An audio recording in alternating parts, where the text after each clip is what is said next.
1 year ago, almost to the day, August 18th last year, I posted on my blog a piece about Caleb Williams. And it started with, "Are you torn on Caleb Williams?" And I've been going back and forth. And that was true. I didn't know how to evaluate what he could do with arguably the best array of playmakers any number one overall quarterback draft pick has ever had. And maybe even any first round quarterback has ever had. I mean, when you have DJ Moore, Keenan Allen, Romo Dunze, Cole Kmet, DeAndre Swift, those were five guys who on paper could catch 70 balls.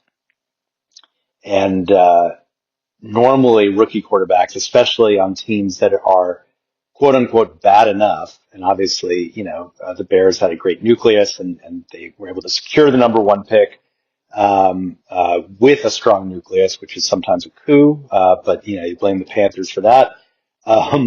That he was able to step in and automatically have the surrounding talent that most rookie quarterbacks do not have. That said, he came with yellow flags. And one of those yellow flags was not his fault. It's the game of meeting or exceeding expectations as the number one overall draft pick. So 15 of the last 21 overall draft picks as of last year were quarterbacks. And I walked through their rookie years of these quarterbacks, and it's abysmal when you look at it, where they finish in terms of points per game. Most of them outside, the top 30, and a super majority outside the top 20. Like, this was a pretty rough group of some guys who would go on to have great success, but as rookies, they struggled. And my argument was, this is what happens, generally with rookies, especially number one overall draft picks, because they're often going to teams that don't have a lot of playmakers, where it's a rebuild, and the number one overall quarterback pick is expected to cement that start of that rebuild.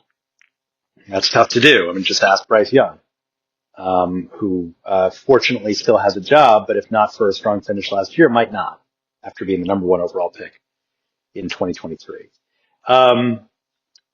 What I find fascinating about Caleb Williams this year, and there's buzz in camp about, he's not doing so well. Depends on who you hear it from. I tune all that stuff out. Part of the reason I tune it out is because it is noise.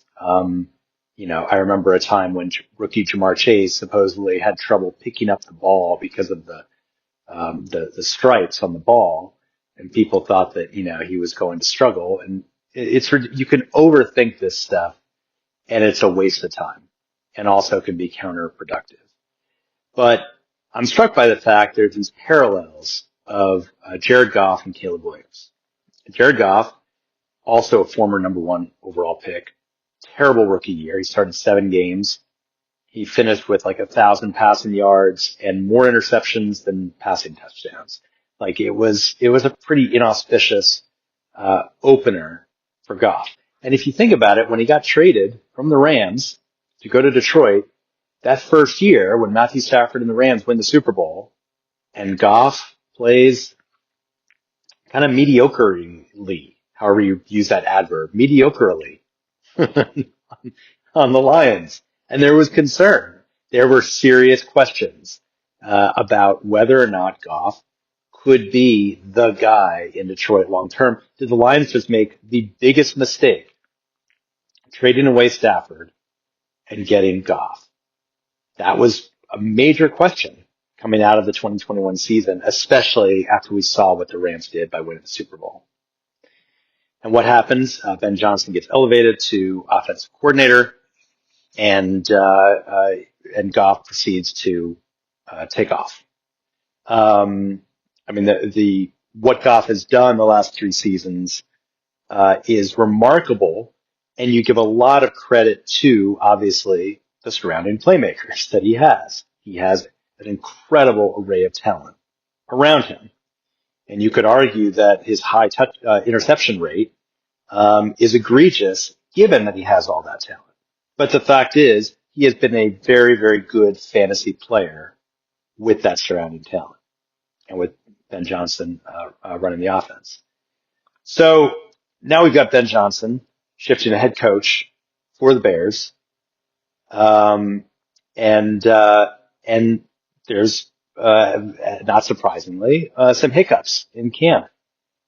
Chicago, is learning a new offense, essentially. They have a new offensive coordinator, a guy who, kind of a wonderkind, right? I think he's like 28, 29 years old, former tight end coach, for the Broncos, and was a tight end, I think, assistant or something like that with New Orleans when Taysom Hill, came of age.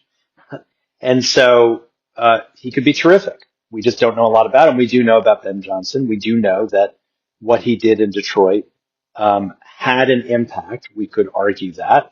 And so the presumption is that he will have some kind of impact in Chicago. It might take a while. It might take half a season. It might take longer. It might take less. This is not a podcast episode where I say invest in Caleb Williams, although I will say, yeah, his QB 15 ADP seems more like a floor than ceiling. He was the QB, I think 16 or 17 in points per game starting in week 5 last year. He struggled to start the season, and then starting in week 5 going forward, he was like the 16th, 17th best quarterback. This year they arguably have an even better offense, with 2 impact receivers, one at tight end, one at wideout. Joining the team, Keenan Allen is gone, but on paper, this looks like a better offense. And it looks like Caleb Williams should be in consideration for the top 10. And if you don't believe it, just understand, look back a few years ago and remember that Goff's hold on the starting job heading into the 2022 season might not have been tenuous, but it certainly was questionable whether beyond the 2022 season was he going to continue to be the starter, that maybe he had one more year to prove that he was the guy.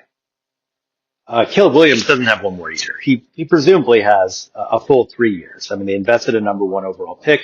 He has played well enough so far. It's hard to imagine him completely imploding this year, again, because of the talent he has. I wouldn't have said the same thing about Bryce Young last year. Bryce Young, different situation. Just Carolina did not have the support for him that Chicago has for Williams. So I think Williams is a bargain at his QB 15 ADP. It is a little bit shocking, although at the same time, somebody has to be the QB 15. I mean, I say that sometimes at any ADP. You know, I say, oh, that's ridiculous. They should be, 12 or 11. Then who does he replace? I mean, Goff is 11. I would definitely put Williams above Justin Fields. Fields is currently 12. I think that's way off. It's nice to see Dak Prescott getting a little more love, but he's not there yet at 13, but Prescott should be in front of Williams. Brock Purdy's at 10. I would put Purdy behind Williams. So at the very least, you could look at Williams jumping a couple guys there. And I think Bo Nix regresses, and I think Kyler Murray is basically hit or miss. So that's why I've got Williams at roughly QB 10. I think it's like QB 10, QB 11 these days. Because I think that he actually has much higher ceiling than people are giving him credit for. It just might take a few weeks to get him going.